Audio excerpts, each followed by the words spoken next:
Voilà, je dis déjà bonsoir pour ceux qui sont déjà présents sur notre site. Nous allons donc attendre que chacun se connecte pour notre étude biblique. Donc voilà, les choses sont ainsi. Tous ceux qui vont se connecter, que j'aurai le temps de voir se connecter. Donc il est 19, on a quelques minutes pour se saluer. Je vois des personnes déjà connectées, mais je ne peux pas les identifier. En tout cas, je salue tous ceux qui sont déjà connectés. Et on attend que tout le monde soit là. Mais on salue déjà ceux qui sont présents pour pouvoir juste parler un peu, prendre des nouvelles. Là, je vais augmenter le son. Si, souvent, les gens se plaignent de ne pas... Voilà, donc la première personne que j'identifie, c'est Anaïs, ma fille adoptive. Salut Anaïs, coucou. Et puis Louise Pied, donc bienvenue. Bienvenue à Nicole aussi. Ça a été un plaisir de te voir et tourner pour aujourd'hui. Rosie, coucou, bonsoir. Bienvenue. Nous saluons tout le monde. Nous ne voulons... Salut. Donc nous ne voulons oublier personne. Donc j'attends que les gens se connectent.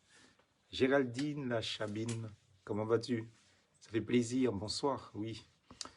Donc, qui salue tout le monde en même temps. Salut la sœur Marie-Madeleine, comment vas-tu? Le frère Max de la Guadeloupe, comment vas-tu? Oui, moi je vais bien, frère Max, hein, je vais bien. Et toi, j'espère que tu vas bien. Merci. Salut Daniel, oui, bonsoir. Salut la Nana nationale, Maténichez, notre technicienne. Bienvenue.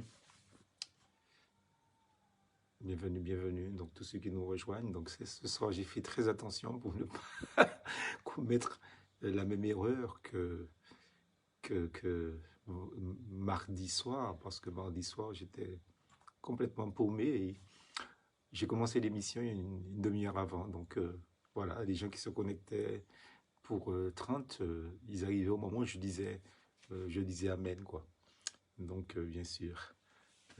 Salut Kevin, bonsoir de la part de la famille Raviton. Je salue toute la famille Raviton, bien sûr. Que Dieu vous bénisse, merci, merci. Je salue aussi Franck, qui nous regarde aussi, donc de l'église du Marigot, l'église évangélique baptiste.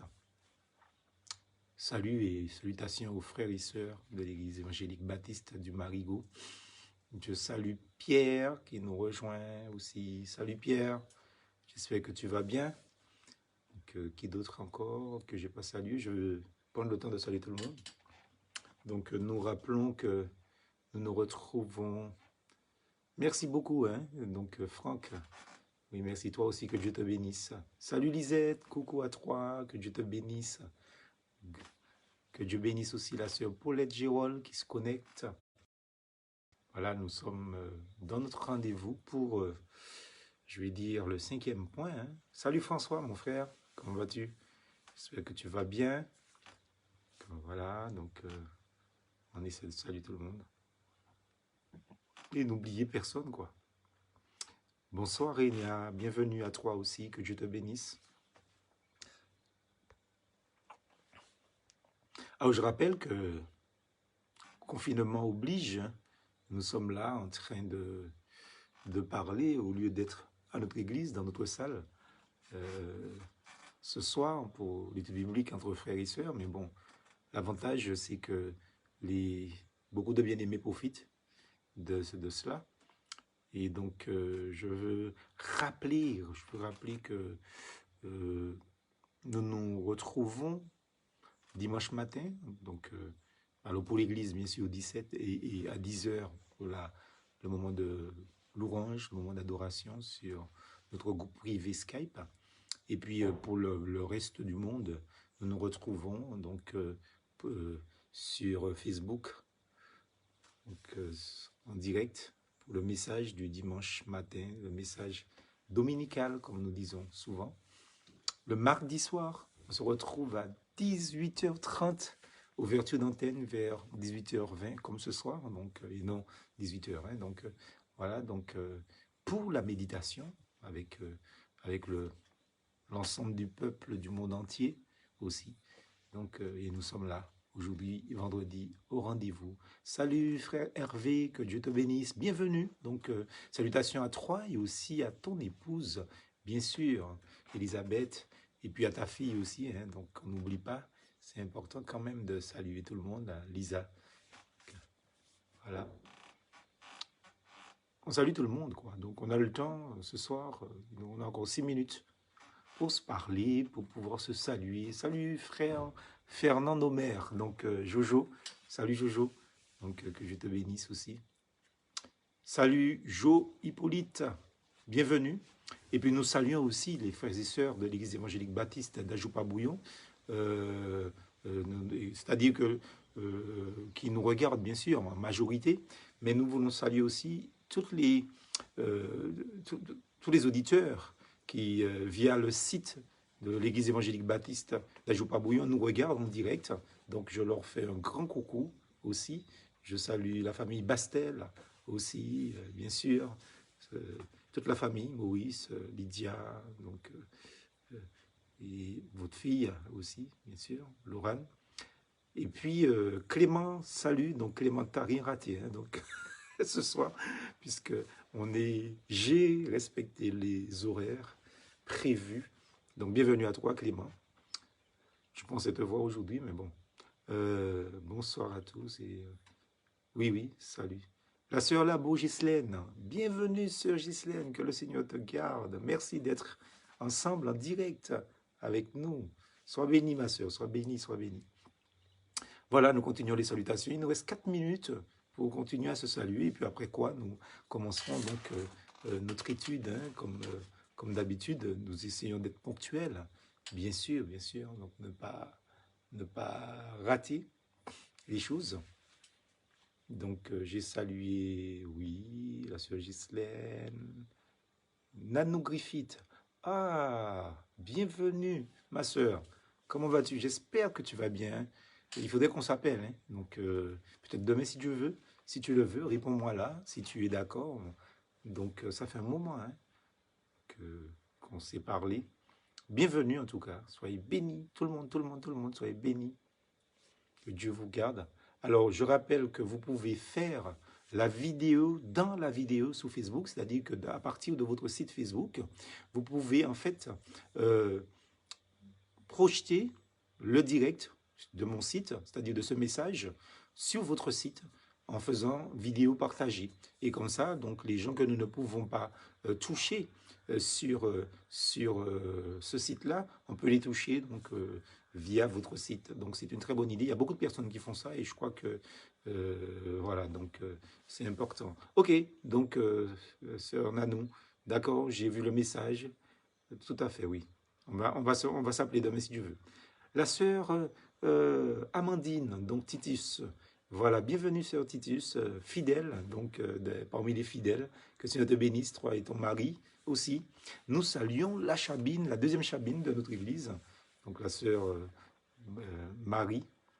Bonsoir sœur, comment vas-tu? J'espère que tu vas bien. Alors comme je le dis à tous, n'oubliez pas de faire vidéo dans la vidéo, c'est-à-dire que à partir de votre site, de projeter le direct à partir de votre site Facebook.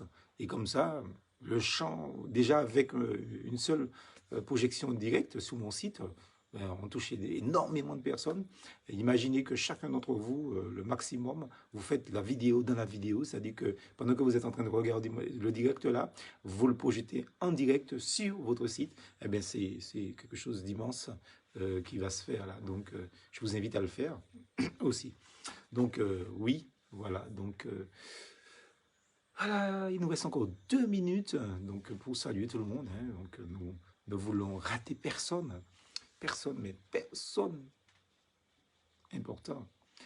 Donc, sur notre site. Alors, je rappelle que notre message, notre diffusion, là, qui est en direct, sera en différé sur YouTube grâce à notre sœur Johanna qui va l'envoyer. Alors, coucou pasteur, salut frère Raymond Glimier, donc sœur Inès, alléluia, alléluia, bienvenue à vous deux. Donc, on est très content que vous soyez de la partie là, donc bien sûr, dans le direct. Alors, voilà, voilà, voilà, voilà, ça c'est intéressant. Donc, je vous salue vraiment, je vous embrasse vraiment.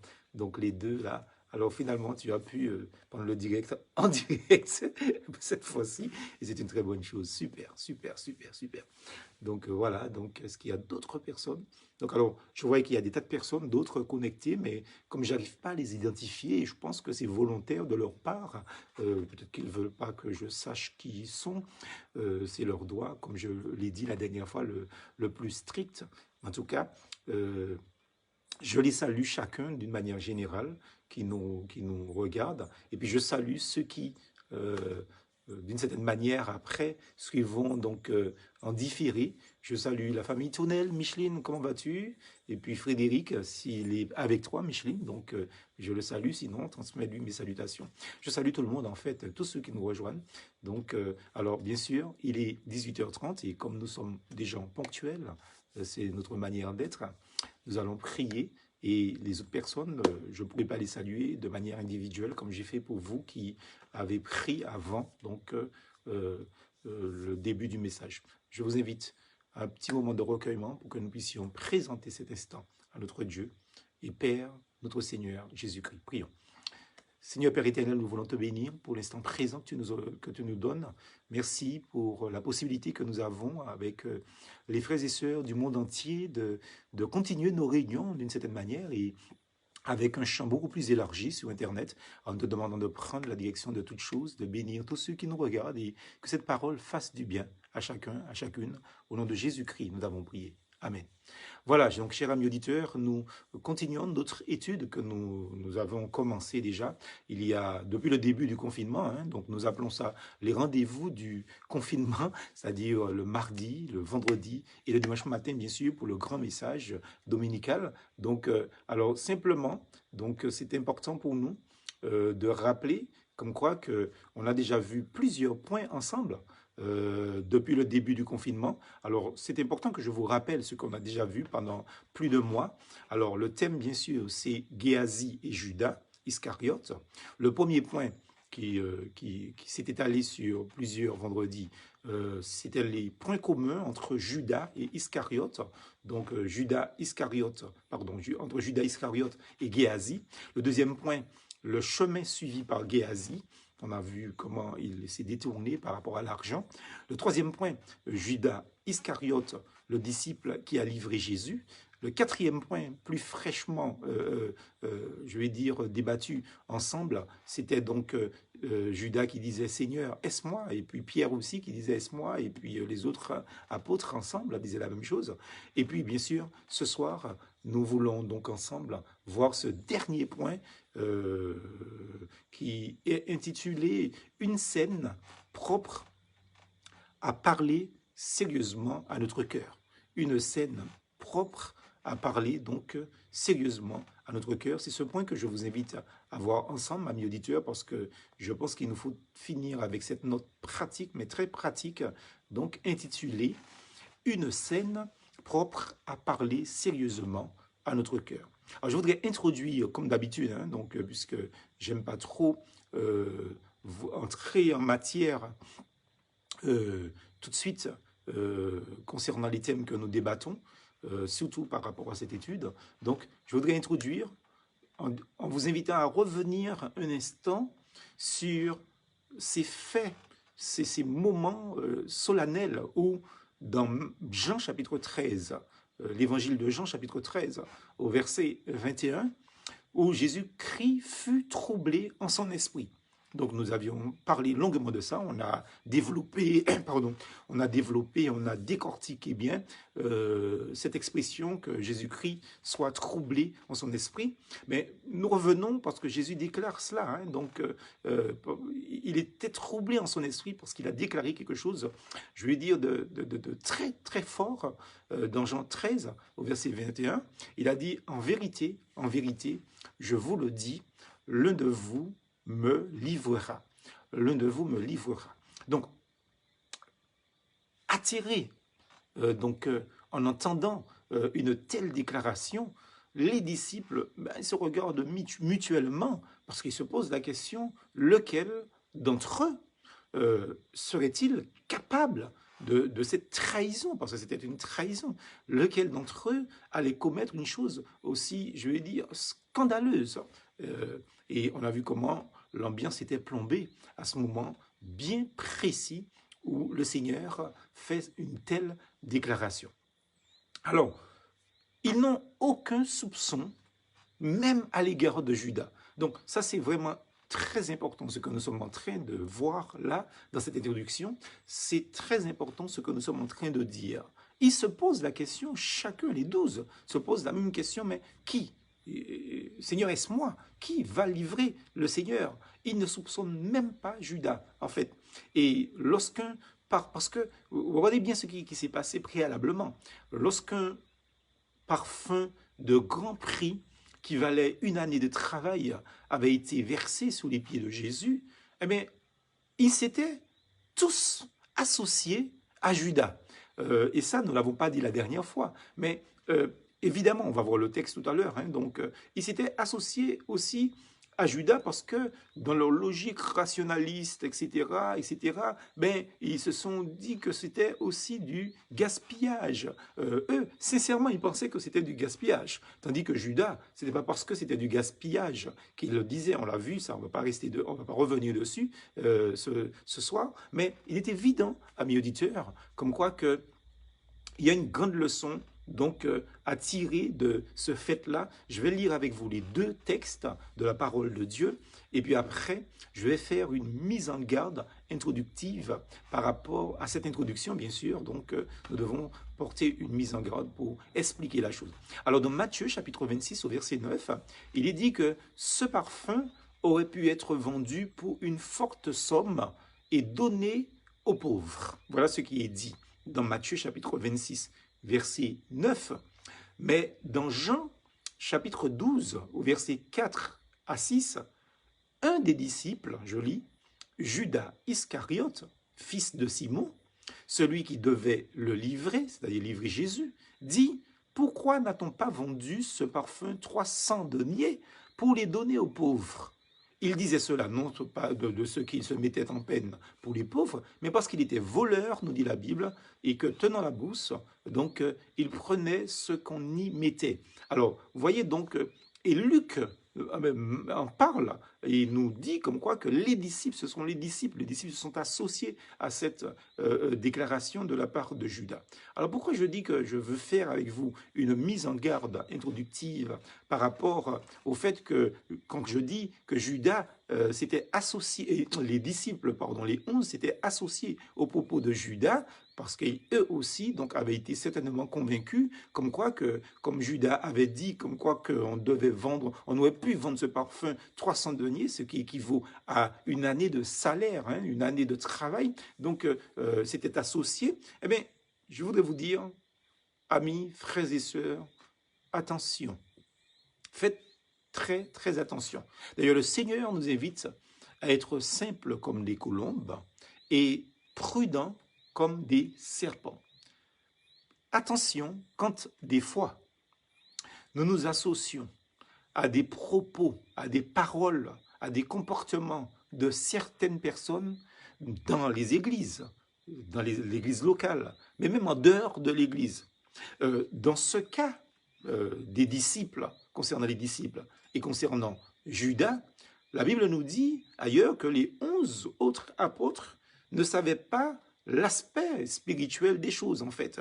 Bon, ici, associent, ils disent effectivement que ça aurait pu se vendre 300 deniers aussi. Alors, eux, peut-être qu'ils pensaient à la somme importante, sans arrière-pensée, de manière désintéressée, mais ils ne savaient pas qu'ils étaient dans une lutte spirituelle. Nous sommes dans une lutte spirituelle.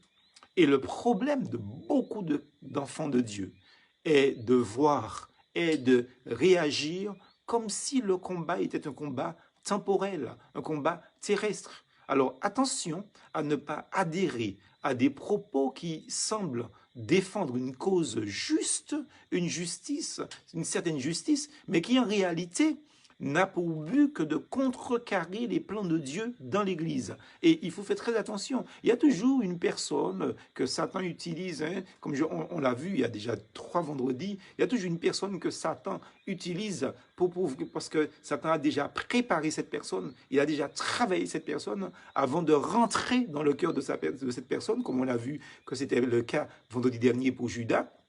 Il prépare ses agents, en fait, qu'il a placés. Et puis, ces agents, leur rôle, c'est d'influencer le peuple de Dieu pour détruire l'Église. Et nous devons avoir le discernement spirituel pour ne pas tomber dans ces pièges diaboliques qui ont pour but ou qui ont pour objectif de détruire l'œuvre de Dieu. Soyons sur nos gardes. Peut-être que nous, on ne connaît pas la motivation. D'ailleurs, pas peut-être, très souvent, nous ne connaissons pas la motivation de la personne qui parle, la motivation de la personne qui se rebelle, la motivation de la personne donc qui a toujours une chose à dire, etc. Mais le Seigneur nous invite à la vigilance et faites très attention. Maintenant, nous allons voir notre premier point, 5.1, un appel à la conscience de tous. Les paroles de Jésus, c'est-à-dire celle-là, l'un de vous me livrera, donc Christ a dit clair, l'un de vous me livrera. Ce sont des paroles qui ont transpercé, je le crois, le cœur de chacun des 11 apôtres. Je dis bien des 11 apôtres, sauf Judas, Judas excepté. Donc, ce sont des paroles terribles. Vous imaginez que un couple, par exemple, vous aimez, etc., et puis votre mari ou votre femme dit « demain, tu vas me tromper ». Donc, ça fait mal. Donc, on va se poser la question, mais voilà, donc tu n'as pas confiance en moi, etc. Et c'est un peu la même scène qui se produit là. Jésus laisse une parole, dit une parole, pas qu'il laisse une parole sortir, parce que Jésus-Christ ne parlait pas pour rien. Jésus-Christ va dire une parole très très forte. L'un de vous me livrera. Il sait toutes choses, nous le savons. Et nous devons nous-mêmes, en tant qu'enfants de Dieu, donc nous interroger, parce que quand les disciples ils ont entendu cela, ils ont demandé l'un après l'autre, Seigneur, est-ce moi? Vous voyez? Donc c'est important. Et nous devrions, nous, en tant qu'enfants de Dieu, être prêts, nous aussi, frères et sœurs, en sondant sérieusement, mais humblement, notre propre cœur à nous poser, nous devons nous poser la même question et même poser au Seigneur la même question parce que, vous savez, chacun doit réaliser, c'est une évidence, amis auditeurs, tous ceux qui nous regardent, frères et sœurs, chacun doit réaliser qu'il est capable de renier le Seigneur et même de le trahir. Nous connaissons ce que c'est que le cœur. Vous savez, la parole de Dieu nous dit que le cœur est tortueux parmi toutes sortes de choses, plus que toute autre chose. Vous voyez, voilà le texte. Le cœur est tortueux au-dessus de tout, par-dessus tout, nous dit la parole de Dieu. Et il pose la question lui-même, le Seigneur, mais qui peut le sonder? Alors, sauf seul Dieu peut sonder les cœurs et les reins, donc et les esprits. Mais quand nous lisons la parole de Dieu, parce que vous savez, nous savons qu'il y a bien des coins, il y a bien des recoins ténébreux, des coins inexplorés qui subsistent au plus profond de nous, au plus profond de notre cœur. Par exemple, si les gens pouvaient savoir ce que nous pensons tout le temps, vous voyez, des fois on a des pensées qui sont des pensées impures, on a des pensées qui sont des pensées haineuses, on a des pensées qui sont des pensées de révolte, etc. Et si des gens pouvaient voir toutes nos pensées, on ne sortirait même pas dans la rue, vous voyez ce que je veux dire? On serait en perpétuel confinement, n'est-ce pas? Sans jeu de mots. Vous voyez, Jésus a dit, dans Matthieu 15, au verset 19, il a dit quelque chose d'extraordinaire.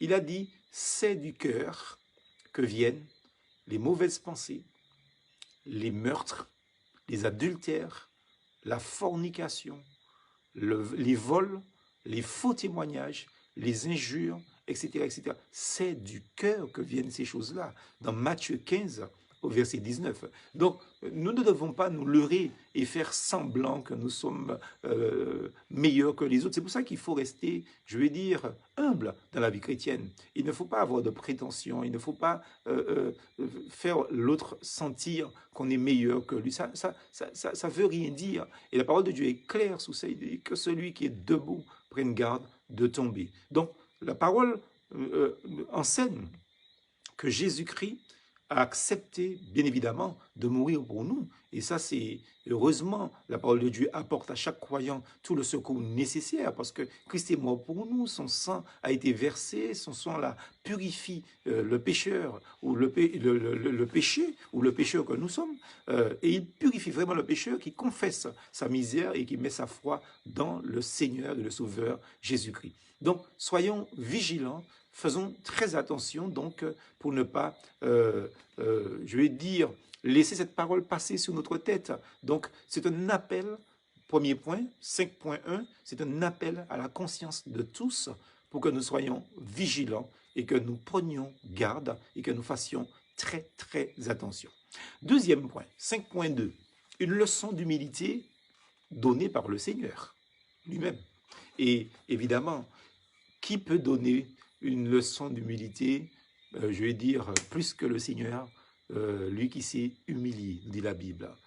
Vous savez, le fait de poser une telle question à Jésus montrait de la part de chacun des disciples une véritable humilité, une absence de confiance en eux-mêmes. Et je pense que si nous posons certaines questions telle celle-là, par exemple, au Seigneur, Seigneur, mais est-ce que je suis capable de faire ceci? Est-ce que, alors Seigneur, préserve-moi. Vous voyez, donc, c'est une démarche d'humilité. Mais cet heureux état de leur cœur était loin d'être continuel. Et c'est ça le problème, c'est que nous sommes des chrétiens en dents de scie. C'est-à-dire, aujourd'hui nous sommes en haut, demain nous sommes en bas. Après-demain nous sommes en haut, après-demain nous sommes en bas. Vous voyez, c'est en dents de scie que nous fonctionnons. Et c'est dommage parce qu'on aurait pu être en perpétuelle situation d'humilité. Vous savez que juste après, regardez ce qui s'est passé. Juste après, c'est pour ça que j'ai dit tout à l'heure comme quoi que cet heureux état de cœur des disciples, quand ils ont posé la question au Seigneur, Seigneur, est-ce moi? Chacun a posé la même question. Eh bien, juste après la Sainte Seine, dans le chapitre 22 de l'évangile de Luc, l'auteur, Luc, nous présente une scène qui est toute différente de ce que nous voyons là, ici, où après la déclaration de Jésus-Christ, l'un de vous me trahira, eh bien, Luc nous présente une scène tout à fait différente, alors que là, ce qui nous intéresse, il y a de l'humilité là, dans l'attitude des disciples qui se posent de la bonne question et de vraies bonnes questions. Eh bien, dans Luc 22, au chapitre 22, c'est tout à fait le contraire.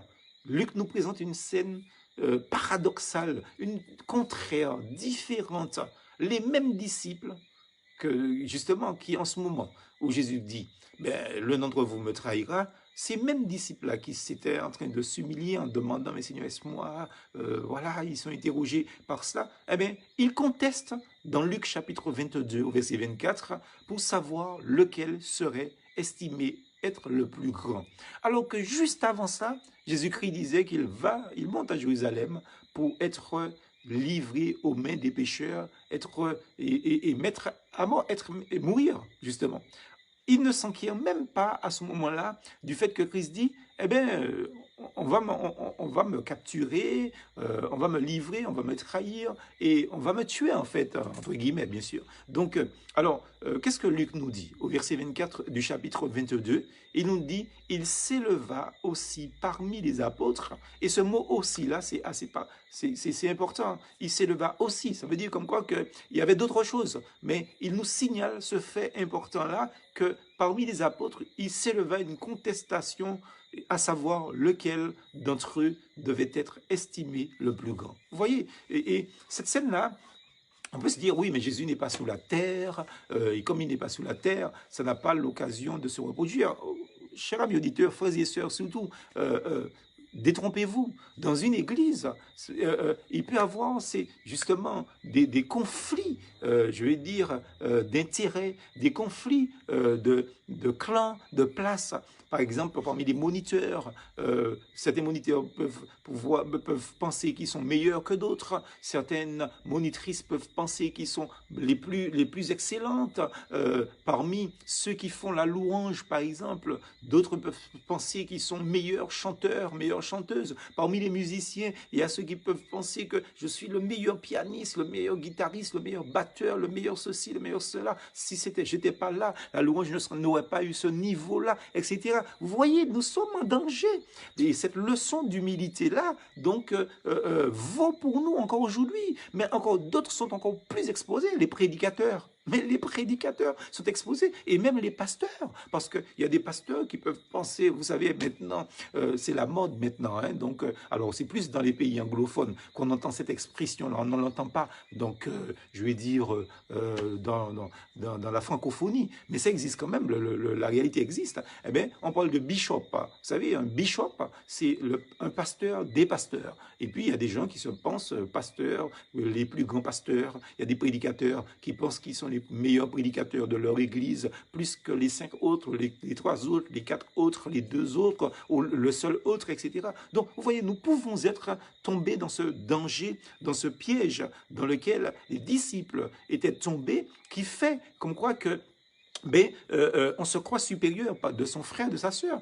Et c'est même à d'autres niveaux. Par exemple, dans l'Église, on peut penser qu'on est plus spirituel que tel frère, on est plus spirituel que telle sœur, on peut penser qu'on est plus estimé par le conseil de l'Église que tel frère, telle sœur, par rapport au conseil. On peut penser que le pasteur me considère plus que tel frère, que telle sœur. Vous voyez, c'est très, très dangereux. Ne tombons pas dans ce piège. Et ce piège-là, nécessairement, n'est pas je veux dire, c'est un danger pour une église parce que ça, c'est la souche même d'une division d'églises locales. Faisons très attention à cela. Il s'éleva une contestation. C'est pas pour dire comme quoi qu'il s'éleva une question. C'est une contestation, c'est-à-dire qu'ils étaient déjà entre eux en train de se poser la question. Non seulement qu'ils se posaient la question qui était le plus grand, mais ils étaient certainement en train de dire non, non, mais c'est moi le plus grand parce que il s'agit non pas d'une question seulement, mais une contestation. C'est-à-dire qu'ils étaient en train de contester l'un avec l'autre que c'était eux le préféré de Jésus, c'était eux le plus grand, c'était eux le meilleur, c'était eux le plus efficace, c'était eux le plus proche, etc.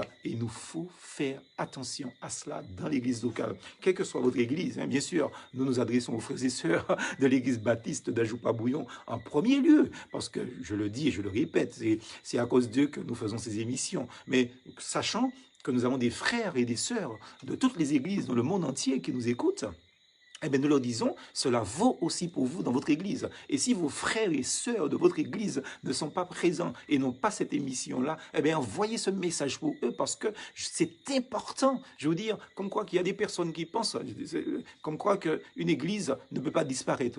Mais ça, vous avez un problème de penser qu'une église ne peut pas disparaître. Parce qu'une église locale, c'est une église locale.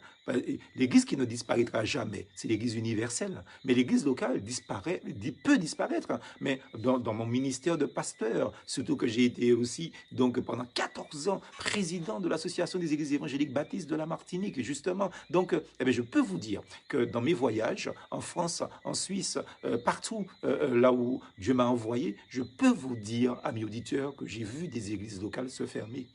Et en Martinique, il y a déjà eu des églises locales qui se sont fermées. Alors, ne pensez pas que votre église ne peut pas se fermer un jour. Vous avez intérêt à être dans l'unité, à marcher dans l'unité, à prier dans l'unité, à vivre dans l'unité pour que l'église reste debout et ne se ferme pas. Ça, c'est quelque chose de capital. Donc, il s'éleva parmi eux une contestation, lequel d'entre eux devait être estimé le plus grand. Aussi, qu'est-ce qui va se passer? Eh bien, c'est ce qui est bien avec le Seigneur Jésus-Christ, et c'est en ce sens que nous devons imiter le Seigneur, ne jamais laisser passer quelque chose de négatif, ne jamais laisser passer une erreur manifeste. Et s'il le faut, si la chose a été faite publiquement, eh bien, reprenez la personne publiquement. Si vous ne pouvez pas le faire publiquement, attendez et rappelez la personne au téléphone, appelez-le sur Skype, appelez-le sur WhatsApp, appelez-le comme vous voulez, ou attendez de voir la personne, mais dites à la personne, tu as mal agi, tu as mal parlé, tu ne devais pas faire ça. Tu as pris, je vais dire, une dérogation personnelle qui n'a ne t'a pas été donné. Faut reprendre les gens. Et c'est ce que Christ fait. Le Seigneur, lui, il va enseigner tout de suite, dès le verset, parce que ça s'est passé au verset 24, hein, dès le verset 26, eh bien, le Seigneur va enseigner, il va reprendre, il va, je vais dire, exhorter dans le sens, bien sûr, que vaut le mot, mais il va faire une réprimande. Il va dire que le plus grand doit être comme le plus petit, et celui qui conduit doit être comme celui qui sert. Tout de suite, le Seigneur va prendre la balle, je vais dire au bon, et il va dire arrêtez avec ça, arrêtez avec ça. Et il va leur montrer l'exemple au verset 27. Il va leur dire en effet, qui est le plus grand parmi nous là? Qui est le plus grand? Celui qui est à table ou celui qui sert? N'est-ce pas celui qui est à table qui est le plus grand? Or, moi, c'est-à-dire qui suis à table là parmi vous, eh bien, je suis au milieu de vous comme celui qui sert. Donc, au verset 27, il donne la leçon tout de suite, il ne rate pas l'occasion. Et nous devons être comme ça, prompts à réagir, ne jamais laisser passer d'occasion. Et même si les gens nous fustigent, même si les gens ne nous aiment pas pour ça, mais nous ne sommes pas là pour nous faire aimer des gens, mais pour faire le travail du maître. Les gens nous aiment, tant mieux. Les gens ne nous aiment pas comme ça c'est leur problème. Ça, c'est leur problème, pourvu que le Seigneur nous aime dans l'administration de ce qu'il nous a confié. Et ce texte est rapporté dans Jean chapitre 13 au verset 12, 13, 14 et 15 justement pour notre enseignement, pour notre sanctification. Donc cherchons, amis auditeurs, à être toujours animés, je veux dire, du même esprit que notre cher Sauveur en le contemplant dans son chemin d'humilité sous la terre et apprenons à ressembler à ce maître-là. Alléluia, béni soit le Seigneur. Troisième point, 5.3, le jugement de nous-mêmes. Alors, chose importante que nous voulons dire dans ce point, parce que c'est déjà notre dernier point, hein, ce soir nous allons clôturer donc bien sûr cette étude sur Géasi et Judas Iscariote, c'est notre dernier point et c'est la conclusion de notre message sur, je vais dire, ce thème-là. 5.3, le jugement de nous-mêmes. Alors, il ne suffit pas de parler de notre faiblesse, il ne suffit pas de prendre conscience de notre faiblesse, il faut aussi reconnaître que nous sommes exposés à l'infidélité. Donc, ça c'est capital, mais vraiment capital, c'est fondamental. Soyons en garde contre nos mauvaises tendances personnelles. Vous savez, nous sommes en train généralement de surveiller l'ennemi de l'extérieur. Alors c'est bien de surveiller Satan pour pas que Satan fasse n'importe quoi dans notre vie et nous fasse faire n'importe quoi dans l'église et avec notre témoignage chrétien. Mais j'aime à dire que, vous savez, c'est sûr, nous avons trois ennemis communs, qui est le diable, le monde et nous-mêmes. Et je crois que le pire ennemi, c'est nous. Nous sommes notre pire ennemi. Regardez bien, mais réfléchissez bien. Vous constatez des fois, et vous allez vous dire, ah ben dites donc, c'est moi qui ai fait quelque chose comme ça. Ah, mais je suis étonné que j'ai pu dire telle chose comme ça. Ah, je n'aurais jamais dû faire ça, je n'aurais jamais dû dire ça, je n'aurais jamais dû parler comme ça. Nous nous étonnons des fois. Vous voyez ce que je veux dire? Ça veut dire comme quoi que l'ennemi est là. L'ennemi, il est là prêt à agir. Et cet ennemi, c'est la chair. La chair est terrible, frères et sœurs. Donc, il faut faire très attention et être en garde contre nos mauvaises tendances. Nous sommes facilement permissifs quant à notre propre conduite. Nous nous pardonnons tout. Je crois que ça, c'est quelque chose qu'il faut qu'on dise. On a du mal à pardonner les frères et sœurs pour des choses, je vais dire, anodines, des choses sans importance. Mais nous nous pardonnons tout. Nous sommes permissifs avec nous-mêmes. Pourtant, la parole de Dieu met l'accent sur la sainteté pratique personnelle. Qu'est-ce que la parole de Dieu nous dit dans l'épître de Pierre, 1 Pierre 1, versets 15 et 16? Il dit, comme celui qui vous a appelé est saint, vous aussi soyez saints dans toute votre conduite, parce qu'il est écrit, soyez saints, car moi je suis saint. Moi je suis saint, c'est-à-dire c'est individuel. On ne doit pas chercher.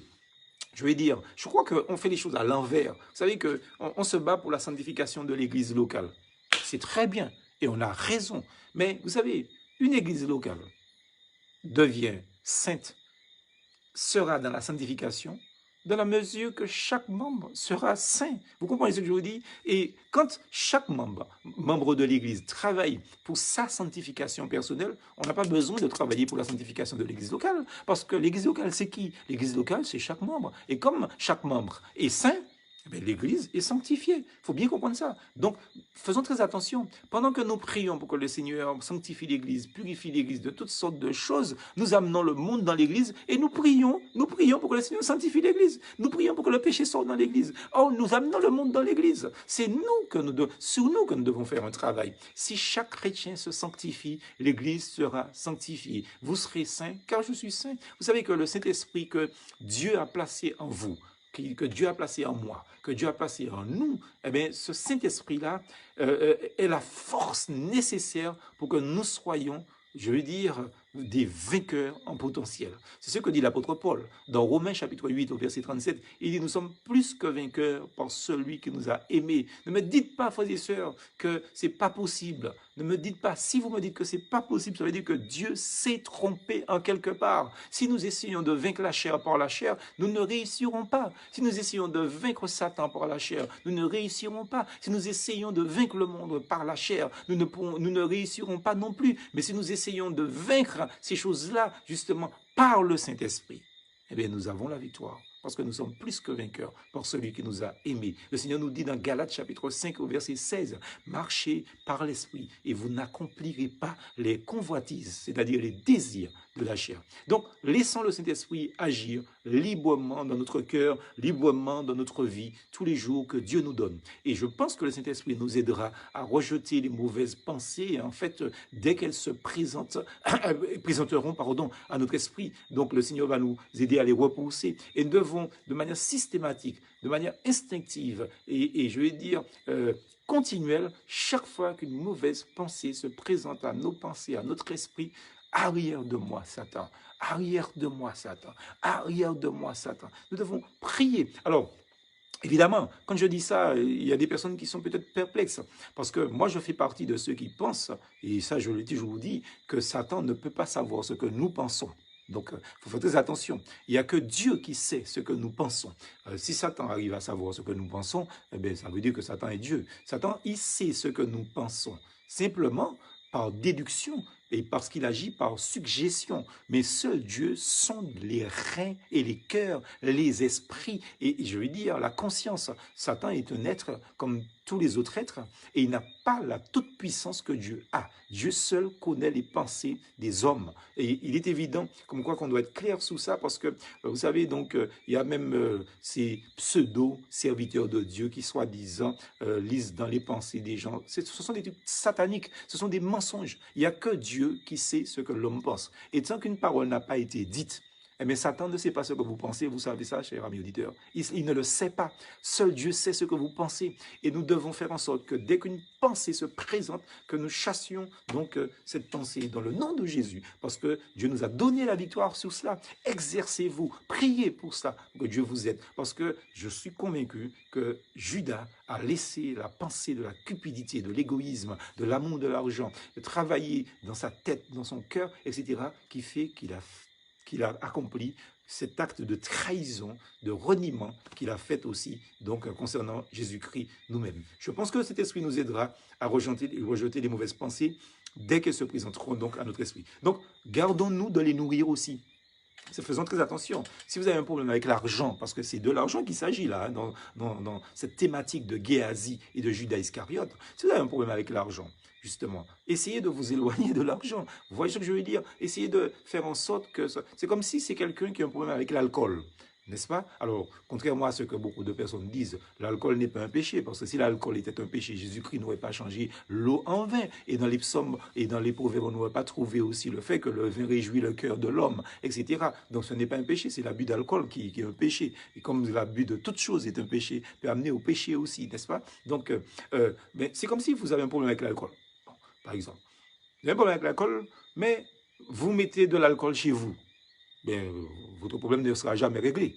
Ou bien vous allez dans des bistrots, dans des bars, ou bien vous fréquentez des gens qui, justement, eux aussi sont des alcooliques. eh bien, votre problème ne sera jamais réglé. Vous avez un problème avec de l'alcool, eh bien, n'achetez pas d'alcool, ne mettez pas d'alcool chez vous. Et en principe, vous ne devez même pas avoir de bar, parce que qui dit bar, dit alcool. Alors, il ne faut pas me faire croire que c'est du Coca-Cola et puis du soda, donc Martinique, que vous allez mettre dans votre bar. Si vous achetez un bar, c'est pour mettre petit liqueur coco, petit liqueur mandarinou, petit panchou. Non, non, non, non. Si vous avez un problème avec l'alcool, eh bien, on y tire bar la caillou. Ça vous fait. Prenez le bar et puis faites un autre même avec.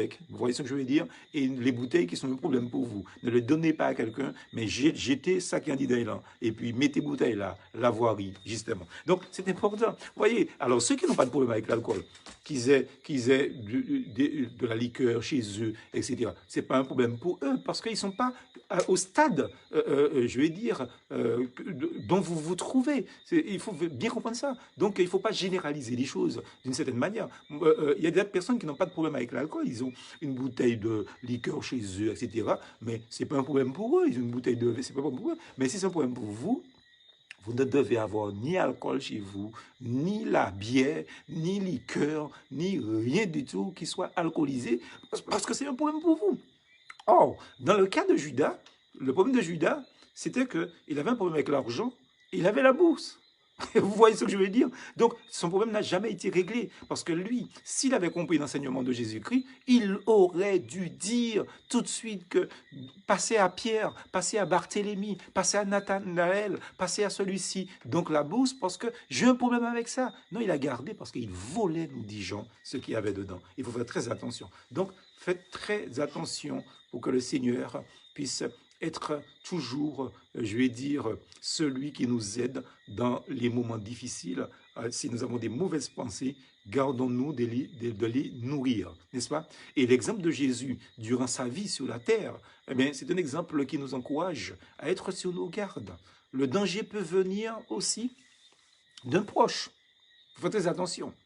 Préparons-nous à dire, comme le Seigneur, à Pierre, parce qu'il y a un danger qui venait là, d'un proche de Jésus-Christ, qui est Pierre. Alors que Pierre venait de dire, mais tu es le Fils de Dieu, etc., etc.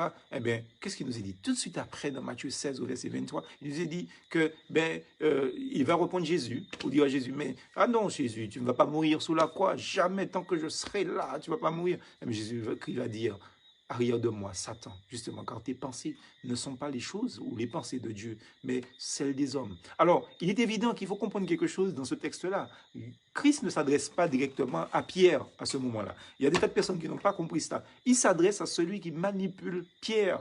Et c'est dans la mesure que nous avons le discernement spirituel pour que quand des personnes nous persécutent, pour que quand des personnes veulent nous agresser, que nous ayons cette capacité selon Dieu par le Saint-Esprit à discerner que ce n'est pas la personne qui est en cause, mais que la personne n'est qu'un instrument mis en cause par les mauvais esprits ou par Satan lui-même pour pouvoir nous persécuter. Et c'est comme ça qu'on arrive à aimer une personne. Vous savez, quand vous voyez une personne en danger, qu'est-ce qui se passe? Eh bien, vous êtes ému. Une personne qui est manipulée par Satan, c'est quelqu'un qui est en danger. Et si nous savons que la personne est en danger, eh bien, nous pouvons l'aimer plus facilement. Mais si nous pensons que c'est cette personne qui a quelque chose contre nous, cette personne qui est mauvaise, cette personne qui est méchante, eh bien, vous n'allez jamais l'aimer. Comme si nous étions moins mauvais et moins méchants que notre prochain. Vous voyez ce que je veux dire, cher ami auditeur? Il faut voir les choses selon que Dieu voit. Et je pense que le Seigneur nous donne cette capacité de discernement si nous lui demandons justement de nous aider en ce sens. Le Seigneur nous dit, comme des élus de Dieu, soyez toujours revêtus d'humilité. Alors, il y a plusieurs textes, je ne lis pas ces textes avec vous, mais je vous donne la référence. Dans Colossiens chapitre 3, au verset 12, ça parle de ce texte-là, comme des élus de Dieu, soyons donc toujours revêtus d'humilité. Et puis, il y a aussi Éphésiens 4, verset 2, 1 Pierre 5, verset 5, etc. Il y a beaucoup de textes qui parlent du fait que le chrétien doit être humble, justement. Et Jésus-Christ aussi nous donne l'exemple parfait tout au long de sa vie. Jésus-Christ était l'humilité incarnée sur la terre. Ne l'oublions jamais. Il était, nous dit la parole de Dieu, dans Matthieu chapitre 11, au verset 29, il était humble et débonnaire. Vous voyez ce que je veux dire? Donc, Christ n'hésite pas à s'approcher des publicains, il n'hésite pas à s'approcher des pécheurs, ceux-là qui étaient considérés comme des pécheurs par les pharisiens et l'ensemble du peuple contemporain de Jésus. Il n'hésite pas à manger avec eux, à parler avec eux, etc. Vous savez, si vous n'allez pas vers les gens, vous n'êtes pas crédible pour leur porter la bonne parole. Il faut bien comprendre ça. Il y a des gens, vous savez, très souvent, on a tendance à penser que les évangéliques sont des comparaisons. Vous voyez, quand je dis ces choses-là, il y a des gens qui disent que je suis dur, mais c'est pas que je sois dur, c'est une réalité. Il y a des gens qui font trop de l'intéressant, il faut le dire. Donc, il faut nous mettre au niveau des gens, il faut faire en sorte que nous soyons accessibles. Et tant que nous ne serons pas accessibles, nous ne serons pas qualifiés pour parler d'amour à ceux qui nous entourent. Les gens ne vont pas nous écouter parce que nous ne sommes pas accessibles. Donc, Christ était humble, débonnaire. Il mangeait avec les publicains, il mangeait avec les pécheurs, il s'approchait des publicains, il s'approchait des pécheurs. Et la parole de Dieu nous dit qu'il est venu pour soigner, il est venu pour guérir ceux qui se portent mal et qui reconnaissent leur état. Et Christ leur présente le chemin à suivre pour avoir la paix avec Dieu. Donc c'est important pour nous. Donc plus nous serons petits à nos propres yeux, plus le Seigneur grandira dans notre appréciation. Il faut que nous comprenions ces choses-là. L'orgueil, qui est le péché du diable, hein, l'apôtre Paul en parle à Timothée au chapitre, dans sa première épître, au chapitre 3, au verset 6, eh bien, l'orgueil est toujours l'un des plus grands dangers pour un enfant de Dieu. Et c'est vrai que nous sommes souvent confrontés à l'orgueil. Il nous faut faire très, très attention à cela. Donc, je voudrais terminer donc cette étude donc, de manière définitive aujourd'hui en vous lisant un encouragement de l'apôtre Paul, et peut-être même deux encouragements par deux textes différents. Éphésiens chapitre 4, versets 1 et 2. L'apôtre Paul dit, « Je vous exhorte, moi donc, le prisonnier dans le Seigneur, à marcher d'une manière digne de l'appel dont vous avez été appelés, avec toute humilité et douceur. » Et il dit dans Romains chapitre 12, verset 16, le texte que nous avons lu, c'est Éphésiens 4, versets 1 et 2, mais dans Romains chapitre 12, verset 16, l'apôtre Paul dit, « Au lieu de penser à ce qui est élevé, associez-vous à ce qui est humble. » Voilà donc, cette étude que le Seigneur m'a mis à cœur de faire avec vous pendant plusieurs vendredis. Vendredi prochain, Dieu voulant, nous allons voir un autre thème puisque le confinement continue. Je ne peux pas vous annoncer déjà le thème parce que je n'ai pas encore choisi ni travaillé non plus le thème. Mais il est évident que nous serons sur un autre sujet. Je voudrais prier avec vous pour terminer. Père éternel, nous te bénissons pour ta parole. Tu nous as accompagnés, Seigneur, dans ce chemin pendant tous ces vendredis, dans cette étude. Et tu as parlé à notre cœur concernant l'orgueil, la cupidité, l'humilité. Tu nous as parlé aussi, Seigneur, de la communion fraternelle, de l'église locale. Enfin, tu as vu tellement de choses avec nous. Et nous te prions pour que cette parole reste dans notre cœur. Si nous avons oublié quelque chose, Seigneur, c'est vrai que tu as mis à notre disposition ces vidéos pour que nous puissions les réécouter et être à nouveau interpellés par toi. Bénis tous les auditeurs qui ont entendu ne serait-ce qu'un seul de ces messages. Parle au cœur de chacun et fais que ce message ait des retombées positives dans les églises et aussi dans notre église à Joupa-Bouillon. Te bénissons et te prions par Jésus-Christ notre Seigneur. Amen. Voilà, amis auditeurs, ça a été vraiment une grande joie pour moi de partager ce thème avec vous pendant plusieurs vendredis. J'espère que cela vous a apporté énormément de bénédictions spirituelles, morales et aussi, donc, je vais dire, intellectuelles aussi, hein, c'est théologique, mais c'est pas seulement pour ça, hein, n'est-ce pas? Donc, c'est pas seulement pour que nous ayons la tête grosse, mais c'est pour que nous soyons plus proches de Jésus-Christ et que nous soyons des chrétiens de plus en plus authentiques et efficaces dans notre Église. Parce que n'oublions pas que le Seigneur nous enseigne pour que nous soyons efficaces dans l'Église et hors de l'Église. Sous ce, je vous dis que le Seigneur vous bénisse. Et comme d'habitude, plus force en Jésus. À bientôt.